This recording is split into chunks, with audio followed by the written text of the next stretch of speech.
जय हिंद बच्चों। कैसे हैं आप लोग? आज हमारे साथ ये दो बच्चे बैठे हैं और इनका एसएससी में फाइनल सिलेक्शन हुआ है, एसएससी सीजीएल में और एसएससी 10+2।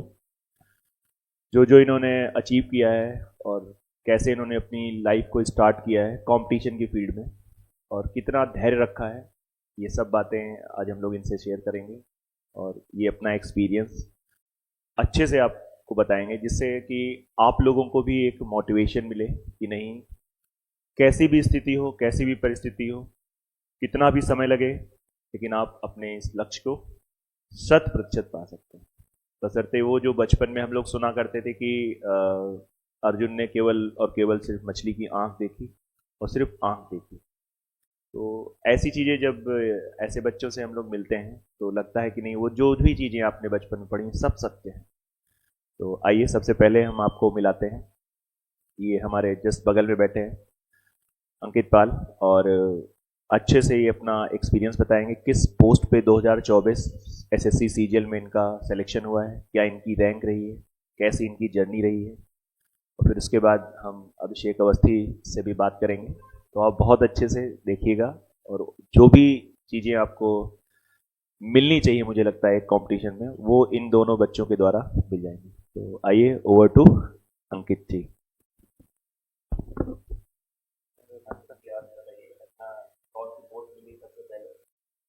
मुझे एसएससी सीजीएल में एएसओ सीएसएस मिली है। हाँ, 2024 का सिलेक्शन है। हाँ। ये पहला सिलेक्शन है आपका? ये पहला सिलेक्शन है। उससे पहले 2 मेंस दे चुका हूँ इसके। इससे पहले भी अंकित ने 2 मेंस दिए हैं और वो दोनों मेंस एसएससी के ही रहे हैं। कुछ कारणवश इनका फाइनल नहीं हो पाया है, लेकिन इस बार इन्होंने पुलिस को क्रैक करके फाइनल किया है और फाइनली नहीं किया है। आपकी रैंक क्या रही है? रैंक 604। 604 रैंक जो रही है वो 604 है। तो अंकित जी, ये बताइए कि कैसे आपने अपनी ज़िंदगी स्टार्ट करी इस कंपटीशन फील्ड में और क्या क्या आपने ऑब्स्टिकल्स देखे, क्या समस्याएं रही और एक आम बच्चे को क्या करना चाहिए जिससे उसका एसएससी का एग्ज़ाम जल्दी से जल्दी क्लियर हो? मैंने सर इंटर के बाद सीधा, मैं पहले तो कंफ्यूज था क्या करना है, वैसे पता ही नहीं था मुझे क्या करना है, गांव से था बिल्कुल। तो पहले तो मेरे दिमाग में, मुझे ये एसएससी के बारे में ही नहीं पता था पहले तो। और उसके बाद मुझे वैसे एयरफोर्स का करना था। अच्छा अच्छा। हाँ, एयरफोर्स का करना था, तो एयरफोर्स के लिए ही मैं आया था कानपुर। फिर यहाँ पे 1-2 लड़कों से मिला, कैसे क्या होता है। तो एक लड़का मिला था, उसने बताया था कि वो पहले एयरफोर्स की ही कर रहा था तैयारी। तो वो मेडिकल वगैरह से आउट हो गया था, सब कुछ निकाल लेता था। तो उससे मेरी बात हुई, उसने ही कहा था मुझसे कि तुम ऐसा करो कि एसएससी कर लो, और एसएससी कर लो तो ऐसा है उसमें वाई ग्रुप का भी हो जाता है।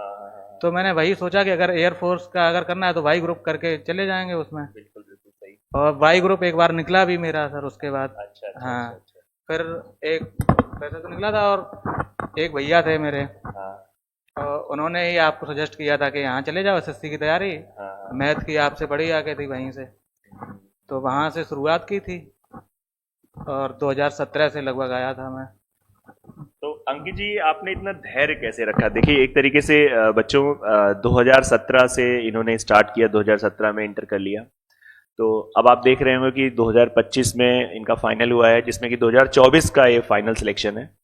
तो बहुत धैर्य चाहिए, बहुत धैर्य चाहिए, जहाँ पे कई सारी बातें एक आम परिवार के बच्चे को सुननी पड़ती हैं, अपने घर वालों से, अपने रिलेटिव से, समटाइम्स बहुत सारी चीज़ें होती हैं। तो वो धैर्य इन्होंने कैसे बना रखा और क्या क्या इन्होंने फेस किया, बताइए अंकित जी।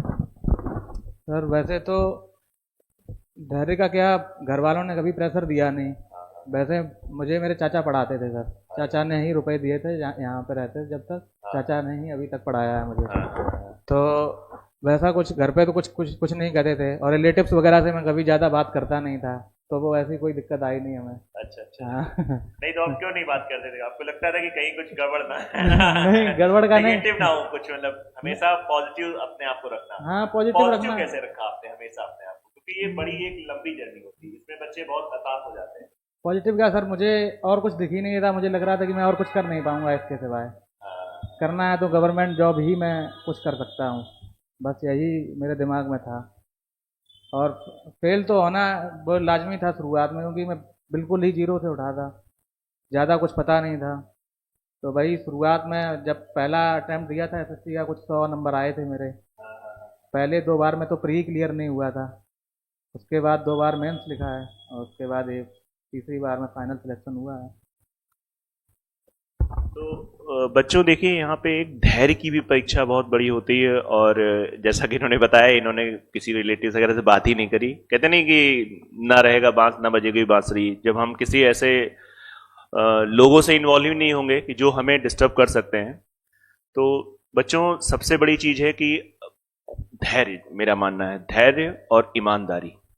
और दूसरा एक कहते नहीं कि विल पावर आपका बहुत स्ट्रांग होना चाहिए कि कुछ भी हो जाए मुझे लेना है लेना है। जैसे आजकल के बच्चों में बड़ा रहता है कि नहीं पता नहीं एसएससी में इतना हाई कट ऑफ जा रहा है, कैसा आ रहा है। ये प्रश्न मैं जरूर अंकित जी से पूछूंगा कि जैसे हाई कट ऑफ के बारे में ये भी सोचते थे, तो इसको इन्होंने कैसे डील किया। अंकित जी, जैसे हाई कट ऑफ नहीं, आजकल एसएससी में बहुत हाई कट ऑफ जा रहे हैं, तो बच्चे कई बार इस चीज को लेकर डर रहे हैं कि यार हाई कट ऑफ हो रहा है, हमें लगता है हमारा एसएससी तो हो ही नहीं सकता है। मतलब बहुत ही निगेटिव विचार आते हैं। इस चीज को आपने कैसे डील किया। कट ऑफ का तो ऐसा है कि कट ऑफ तो ये है, कट ऑफ। हाँ, कट ऑफ के मतलब कैसे क्या है, जैसे कि आपको मतलब कभी आपने एनालाइज नहीं किया इतना कट ऑफ जा रहा है तो हम उसको किया, कट ऑफ के बारे में आपने ज्यादा कुछ सोचे ही नहीं। कट ऑफ के बारे में ज़्यादा वैसे तो नहीं सोचता था सर। हाँ, ज़्यादा जाती थी तो पता है कि लड़के ही करेंगे क्वालिफाई। सही बात है, बिल्कुल सही है। तो उससे कुछ ऐसा था, मैं रह भी रहा था शुरुआत में 2 बार, जैसे मेरा नहीं निकला प्री, हाँ, तो यही देखता था कि 2 3 4 नंबर से ऐसे रह जाते थे सर। तो यही लगता था, और मैं जीएस शुरुआत में नहीं पढ़ता था। अच्छा अच्छा। हाँ, तो मुझे यही लग रहा था कि जीएस की वजह से थोड़ा बहुत दिक्कत आ रही है। फिर अगर ये क्लियर, जीएस अगर अच्छे से पढ़ लूंगा हाँ, तो फिर कट ऑफ क्लियर हो जाएगी। एक तरीके से इनका कहना ये थोड़ा सा घबरा रहे हैं लेकिन इनका कहने का मतलब ये कि इन्होंने कट ऑफ के बारे में नहीं बेसिकली सोचा है, इन्होंने अपने सब्जेक्ट को मजबूत करने के बारे में ज्यादा सोचा है। कि इनका जैसे मैथ्स अच्छा हो गया तो मैथ्स के बाद फिर भाई इनकी इंग्लिश अच्छी हो गई। फिर इनको लगा कि नहीं, अभी मुझे मेरा जो भी सिलेक्शन रुक रहा है वो रुक रहा है जस्ट बिकॉज ऑफ जीएस। ना कि ये सोचा कि नहीं यार कट ऑफ आई जा रहा है। बहुत सारे बच्चे तो मैंने देखा है कि पढ़ाई पे कम ध्यान देते हैं, एनालिसिस पे ज्यादा ध्यान देते हैं, है ना। तो प्रिपरेशन के दौरान मैं तो यही कहूंगा बच्चों से कि आपको अपने सब्जेक्ट को बहुत अच्छे से ध्यान देना है। कट ऑफ को बिल्कुल भी नहीं सोचना है कैसा कट ऑफ है। ये आप मानिए कि जिस दिन आपकी तैयारी अच्छी हो जाएगी, एक वैकेंसी भी आएगी और आपकी तैयारी अच्छी होगी तो आपका सिलेक्शन होगा। ये बिल्कुल 100% सत्य बात है। अंकित जी, आपने रैंक तो बताई नहीं बच्चों को, लग रहा है कि कौन सी रैंक आई है, किस पद पे हुआ है, क्या क्या काम वगैरह उसका होगा, और कैसे आपने मतलब सोचा कि नहीं, और यही आपकी ड्रीम जॉब थी या और इससे ऊपर आपने कुछ भरा था। मेरी ड्रीम जॉब तो वैसे जब शुरुआत करी तो इनकम टैक्स इंस्पेक्टर थी।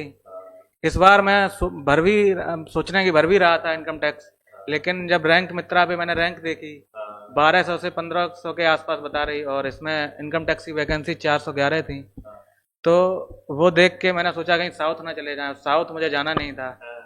तो इस चक्कर में मैंने फिर सीएसएस ही भर दी थी, और सीएसएस ये नॉर्थ में मिल जाएगी, वैसे अच्छी भी जॉब है। तो इसी चक्कर में बस ये आपकी पहली प्रायोरिटी थी। पहली प्रायोरिटी थी यही सीएसएस, वही मिली है। देखिए ये एक इन्होंने धैर्य रखा तो ऊपर वाले ने भी हर चीज देखी। बताते हैं ये इनकी पहली प्रायोरिटी थी। कहते नहीं जिसे चाहा वही मिला तो पहली प्रायोरिटी इनकी जो थी वही इनको अचीव हुआ। और बहुत ही अच्छा लगा अंकित जी से बात करके। अंकित जी ने अपने एक्सपीरियंस को शेयर किया। अब हम लोग बात करेंगे इसी के साथ अभिषेक जी से। अभिषेक जी अपना बताएंगे कि इन्होंने कहाँ कहाँ पे सिलेक्शन लिया है, कैसी इन्होंने अपनी जर्नी शुरू करी है। आइए अभिषेक जी से हम लोग बात करते हैं। सर मेरा सीएचएसएल में इंटेलिजेंस ब्यूरो पे सीएचएसएल मेरी ऑल इंडिया रैंक 1470 है, और एमटीएस में मेरा ईएसआईसी पे, और सिलेक्शन पोस्ट में जूलॉजिकल सर्वे ऑफ इंडिया पे हुआ है। ये तीनों एग्ज़ाम 2024 के ही थे। और सीएचएसएल मेंस मेरा ये दूसरी बार था, और इस बार सीजीएल मेंस भी दिया, लेकिन लकीली उसमें थोड़ा कम रहा। मेरा 332 बना था रॉ स्कोर, और नॉर्मलाइजेशन के बाद मेरा 5 कम हो गया, तो वो 327 के आसपास कुछ बना था। CGL मेंस मेरा पहली बार ही था, इसी साल ग्रेजुएशन हुई थी मेरी। अभी आपका दिमाग में है कि नहीं मैं सीजीएल की निकालना है? नहीं, अगली बार का कंफर्म है, मुझे CGL देना है। अगली बार आप जब बैठेंगे यहाँ पे तो बताएंगे कि नहीं मेरा सीजीएल बिल्कुल सर, बिल्कुल। कैसे आपने अपनी लाइफ को कैसे कॉम्पिटिटिव में स्टार्ट किया सर बेसिकली मेरा SSC की शुरुआत 2021 में हुई थी, जब मैं कोविड से पहले, जैसे 2019 में मेरा 12th हुआ था, तो 12th करके मैंने JEE का एग्ज़ाम दिया था, एक साल ड्रॉप लिया, 2020 भी उसमें चला गया, उसके बाद कोविड वगैरह आ गया, एक साल और उसमें चला गया। 2021 से मैंने रीस्टार्ट किया, जब पापा वगैरह ने मेरे थोड़ा मुझे मोटिवेट किया, वरना इतना कुछ होने के बाद बच्चे डीमोटिवेट हो जाते हैं अक्सर। 2021 में जब पापा ने मुझे थोड़ा मोटिवेट किया तो मेरे बुआ के लड़के भैया, उन्हीं ने आपको सजेस्ट किया था मुझे। दोनों भैया मेरे आपसे पढ़े हुए हैं और अभी सिलेक्टेड भी हैं, तो उन्हीं के पास मैं बेसिकली गया था। तो जब मैं वहाँ पहुँचा तो वो क्या था, वो रात में पढ़ते थे, तो वो दिन में थोड़ा सो रहे थे। मैंने कहा इस टाइम कौन सोता है, तो मैं गया उनके कमरे में, तो किताबें वगैरह रखी थी, उस टाइम कोविड चल ही रहा था, तो वो अपना वहीं रूम पे घर पे पढ़ते थे। तो उन्हीं के द्वारा मेरे को बेसिकली कॉम्पिटिटिव एग्जाम का पता चला। फिर उन्हीं के साथ जब कोविड एंड हुआ 2021 के एंड में, उन्हीं के साथ मैं कानपुर आया था। उन्हीं ने मुझे सजेस्ट किया, आपको आपके पास लाए, एडमिशन कराया मेरा। फिर अच्छे से जब मेरा बेसिक्स हुआ, बेसिक्स में थोड़ा टाइम तो लेते हैं लोग, मेरा एक तो ये था कि 2-3 साल का पढ़ाई से गैप भी हो गया था, तो चीज़ें लाइन पे आने में थोड़ा टाइम भी लगता है।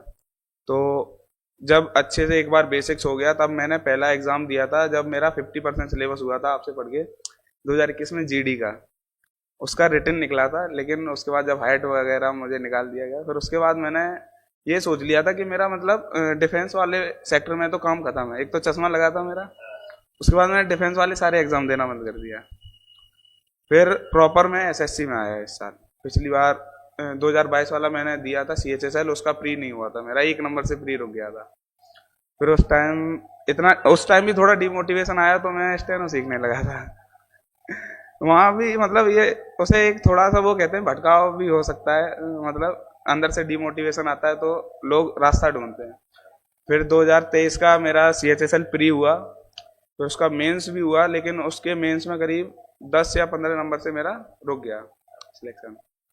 फिर इस साल 2024 का जो अप्रैल आया, उससे मैंने दोबारा रीस्टार्ट करना शुरू किया। जनवरी में घर चला गया था, फरवरी में वापस आया, मार्च अप्रैल से लाइन पे आया, स्टार्ट किया। उसके बाद प्री दिए, पहले प्री में रॉ स्कोर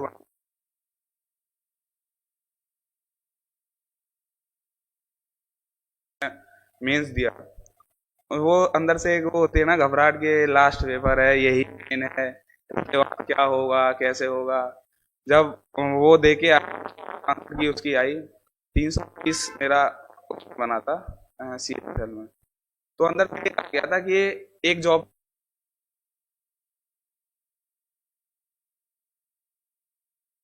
के लिए मेरे पिताजी की तबीयत का मैंने बताया, घर जाना पड़ा, थोड़ी पढ़ाई भी ढीली हुई, लेकिन वो भी दिया। उसमें वही था कि उस दिन कहो दिन नहीं था या कुछ भी, वही था दिन का, कुछ भी कह लो। 332 बना था रो 2025 में। तो देखिए, इन्होंने 2024 में ही SSC में जो 10+2 होता है उससे इन्होंने IB की पोस्ट पे सिलेक्शन लिया है, और SSC जो MTS कराता है ESIC होता है उस पे किया, और कल ही SSC का फेस वाला रिजल्ट आया है, उसमें भी इनका फाइनल हुआ। कहते नहीं, एक बार आप तैयारी कर लेते हैं तो उसके बाद फिर मैटर नहीं करता है, आप एग्जाम दोगे, आपका एग्जाम निकलेगा, बिल्कुल उसमें कोई दो राय नहीं है कि बस एक बार आपकी तैयारी बहुत अच्छी होनी चाहिए। और बहुत, मैं बार बार रिपीट करता हूं, अपने ऑफलाइन क्लास में भी बच्चों से बोलता हूं कि बहुत ही पॉजिटिव फ्रेम से, सिर्फ पॉजिटिव रहना है, एकदम पॉजिटिव रहना है। मैं आप दोनों से ही पूछना चाहूंगा कि जैसे आप लोग जब तैयारी कर रहे थे तो आपको भी कुछ ऐसे दोस्त यार मिलते होंगे और जो कहते होंगे यार इतना हाई कट ऑफ है, तो आप उसे कैसे मैनेज करते हैं, क्योंकि ये भी एक बच्चों के साथ रहता है। पहले तो अंकित जी बताएंगे और इसका आंसर, और फिर उसके बाद अभिषेक जी बताएंगे। लड़के तो वैसे मिलते ही हैं सर। वो तो कहते हैं कि बहुत से लड़के हमसे कह रहे थे उससे पहले, अभी ही कह रहे थे कि ये 2 बार में मेंस दे चुका था, उसके बाद कह रहे थे कि एसएससी में किसी का होता नहीं है सिलेक्शन, कि छोड़ दो और कुछ कर लो, स्टेट वगैरह की तैयारी कर लो, इसमें हो जाएगा जल्दी। तो मैं थोड़ा बहुत डाला भी था फॉर्म भी, जैसे इलाहाबाद हाई कोर्ट का डाला था, तो लेकिन मेरा मेन फोकस इधर ही रहा कि सीजीएल ही करना है, क्योंकि स्कोर भी आ रहा था इस बार ठीक, और पहले इस वजह से भी नहीं हो रहा था। मैं देख रहा था जीएस वाला, मैंने बताया आपको, इस बार मैंने जीएस भी अच्छे से पढ़ी थी, पूरा 2024 जीएस ही जीएस पढ़ी थी मैंने इस बार, तो जीएस में भी नंबर अच्छे खासे आने लगे।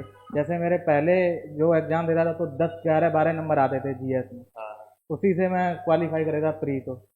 तो इस बार ये जितने भी एग्ज़ाम दिए, ये फेज़ 12 का दिया, सीएचएसएल का दिया, और ये एमटीएस का दिया, सीजीएल का दिया, इनमें प्री में सभी में मेरे सबसे कम नंबर किसी में है, शायद 28 नंबर हैं जीएस में, और 30, 32, 33 ऐसे ही नंबर हैं सब में। आपको क्या, आप बताएंगे इस बारे में? मेरा ये था, जैसे पिछली बार का मेरा सीएचएसएल जब नहीं हुआ था तो मैंने ये देखा था उसका कि जो पोस्ट मुझे चाहिए उसकी कट ऑफ उस साल कितनी थी, तो मैंने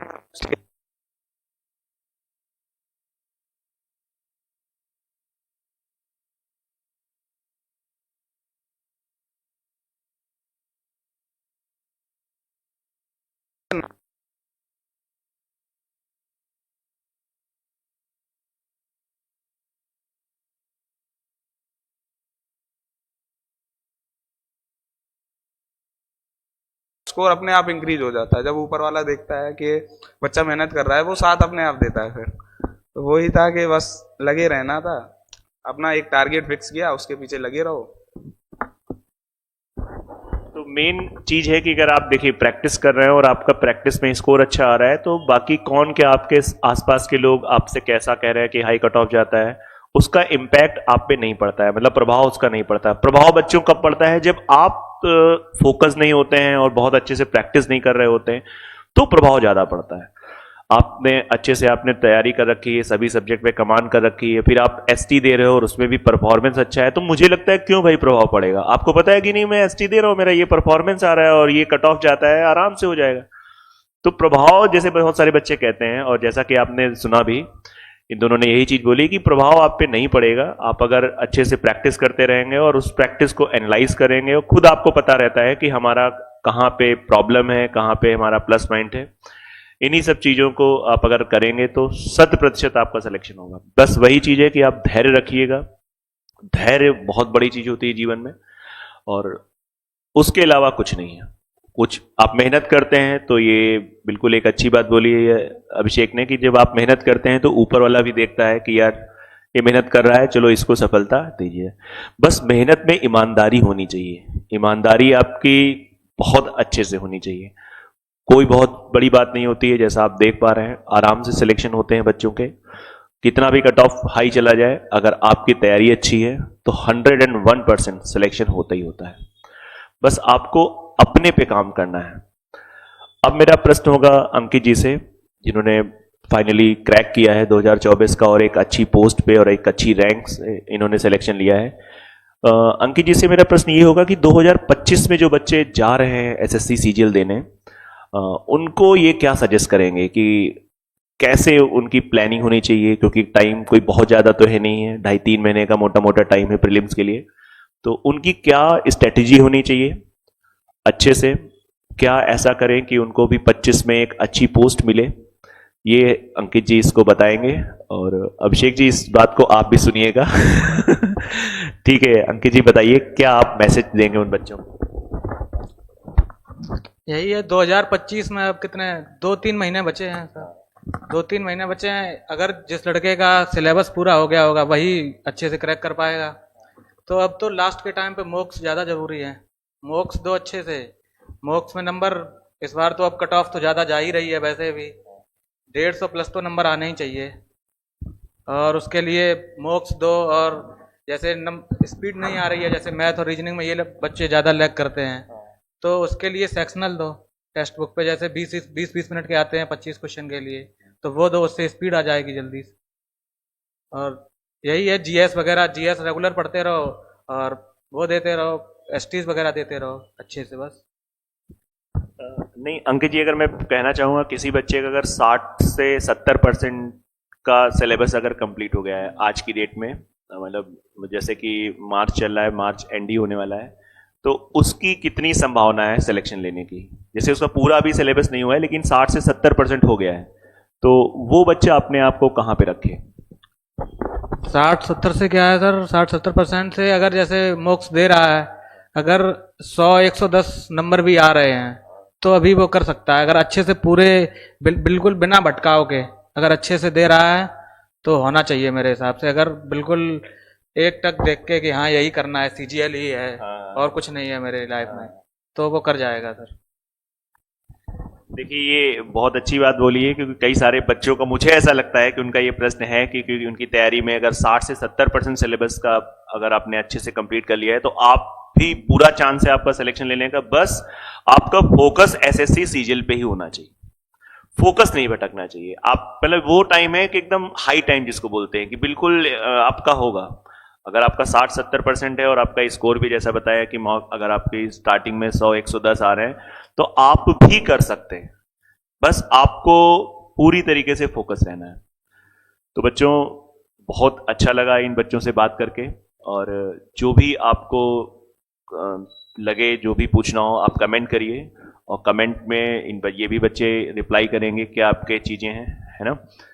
उम्मीद है इससे आप लोगों को, जो भी बच्चे हैं उनको बहुत फ़ायदा मिलेगा, और ऐसे ही हम आपको बहुत अलग अलग बच्चों से मिलाते रहेंगे अलग अलग डिपार्टमेंट में जो बच्चों को सिलेक्शन हुआ है 2024 में एसएससी के।